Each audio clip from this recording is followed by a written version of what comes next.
negara ini, menurut aku ini nggak logik.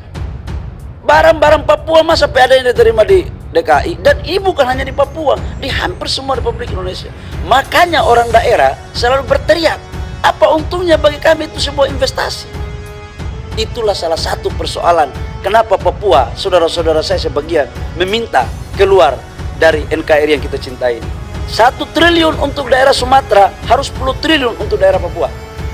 Selalu Papua dijadikan sebagai bahan yang seolah-olah antara S3 anak Papua yang keluaran UI dengan S3 anak Jawa yang keluaran UI, dibilang kualitasnya lebih bagus orang Jawa daripada orang Papua. Bagaimana ceritanya?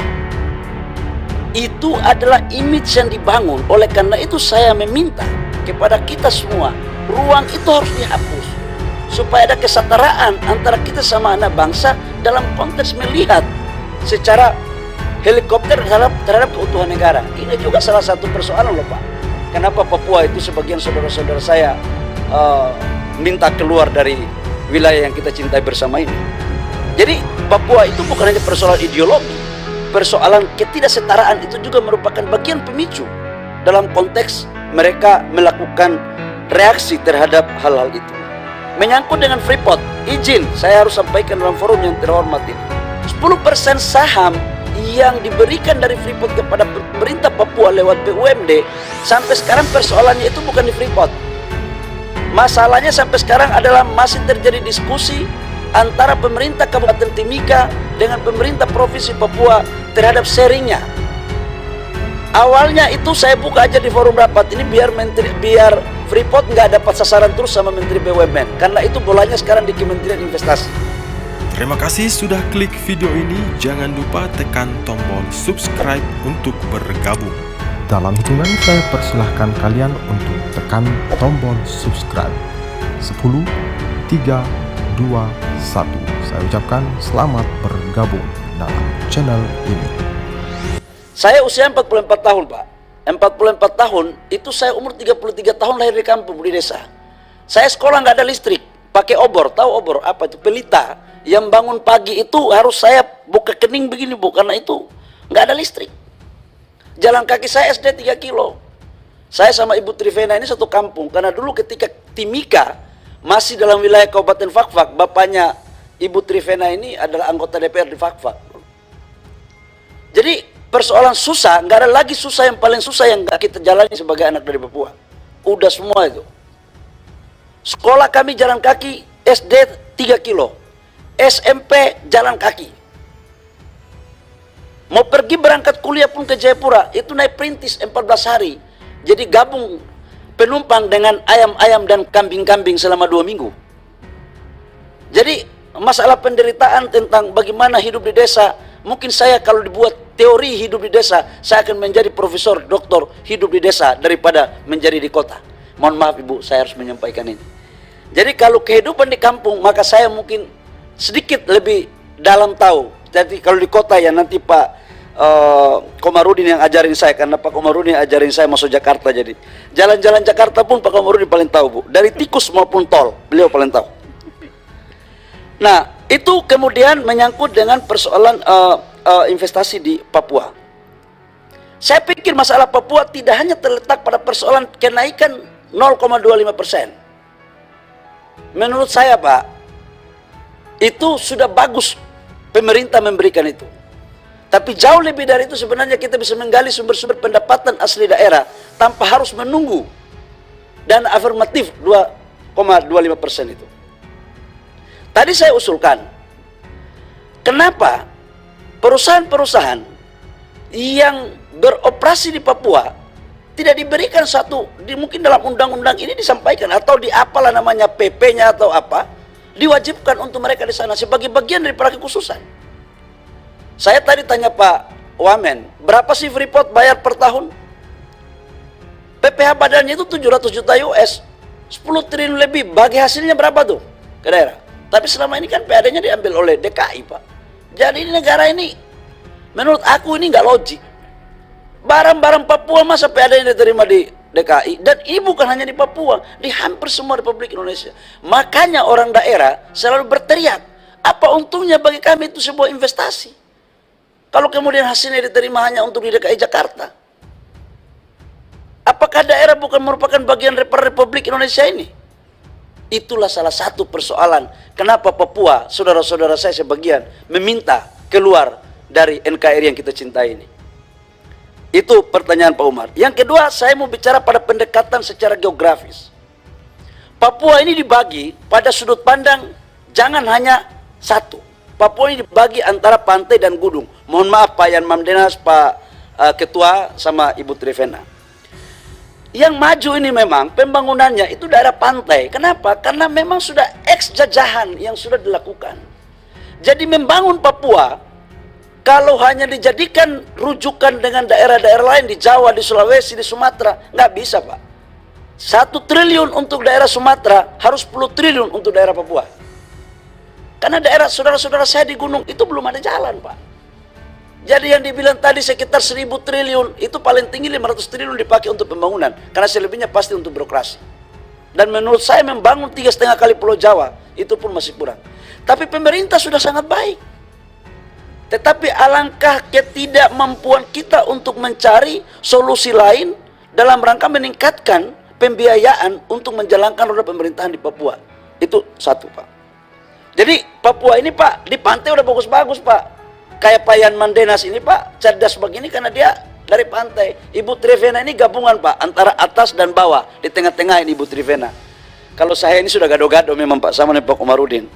Ya kita ini masuk dalam kategori Papua ganteng lah. Bagaimana Pak Ketua ya? Ya kita kalau nggak begini kan lewat juga kita ini. Ya abang-abang saya di parlemen ini sudah masuk dalam kategori yang paling top-top.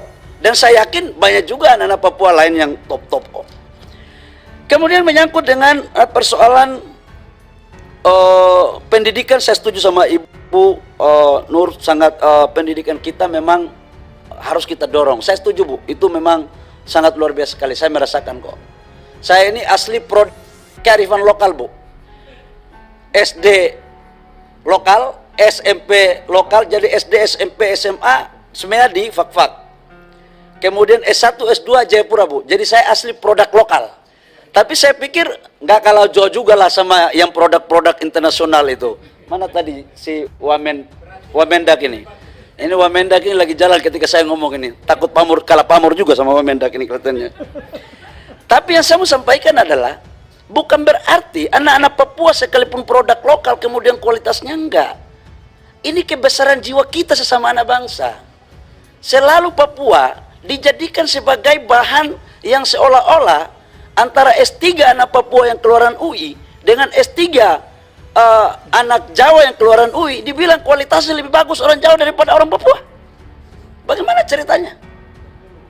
Itu adalah image yang dibangun. Oleh karena itu saya meminta kepada kita semua, ruang itu harus dihapus supaya ada kesetaraan antara kita sama anak bangsa dalam konteks melihat secara helikopter terhadap keutuhan negara. Ini juga salah satu persoalan loh Pak. Kenapa Papua itu sebagian saudara-saudara saya minta keluar dari wilayah yang kita cintai bersama ini. Jadi Papua itu bukan hanya persoalan ideologi. Persoalan ketidaksetaraan itu juga merupakan bagian pemicu dalam konteks mereka melakukan reaksi terhadap hal-hal itu. Menyangkut dengan yang lain-lain saya pikir nanti tertulis, tapi untuk permintaan dari Pak Ketua, Pak Komarudin, ini Pak Komarudin ini guru saya dari yang tidak tahu jalan sampai tahu jalan, dari yang baik-baik sampai setengah baik, sampai di situ aja, tidak ada yang lain-lainnya. Untuk menyangkut dengan izin, saya akan sudah diperintahkan oleh Bapak Presiden.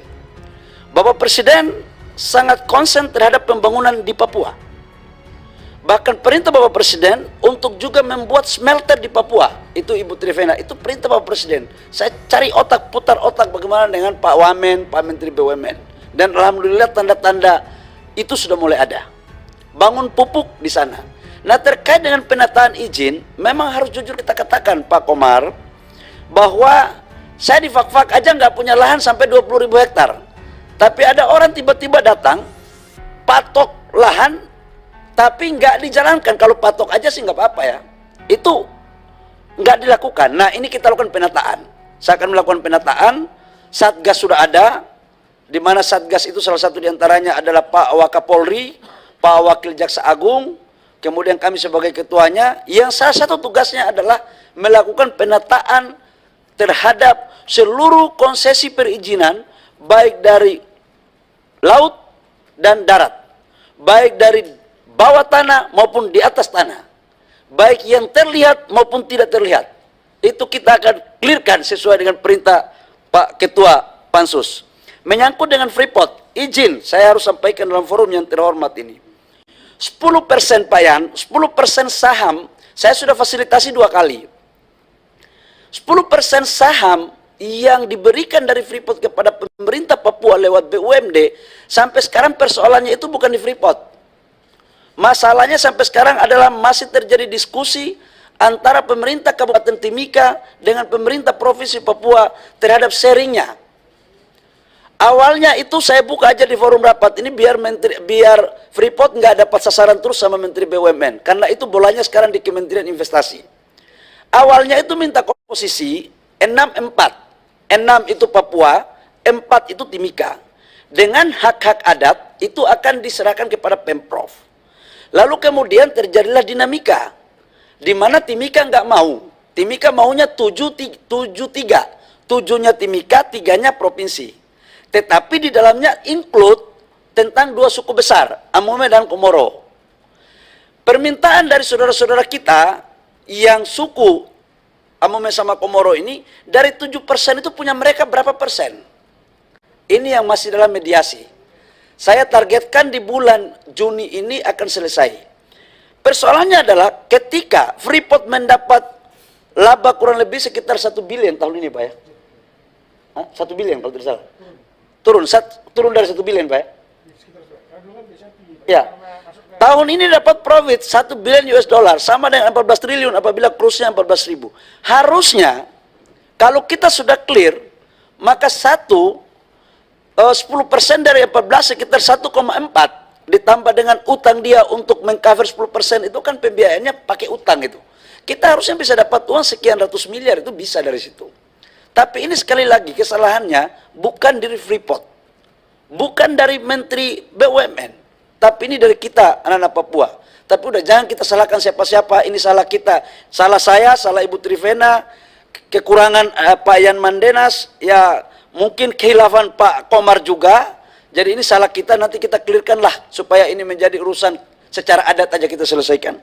Saya pikir itu, Pak Ketua, saya pikir kalau saya dibutuhkan lagi, siap Pak Ketua, untuk menyampaikan. Mohon maaf Pak Ketua, agak sedikit... bicara Papua ini kan kita agak sedikit terbuai dalam hati, karena cukup lama pergumulan ini terjadi, dan sudah saatnya Pak Ketua pimpin pegang palu, Pak Yan pegang palu, saya di pemerintah juga, untuk kita berkolaborasi dan bersinergi untuk meletakkan pondasi yang baik, semata-mata hanya sebuah kecintaan kita kepada negara, rakyat, dan tanah Papua.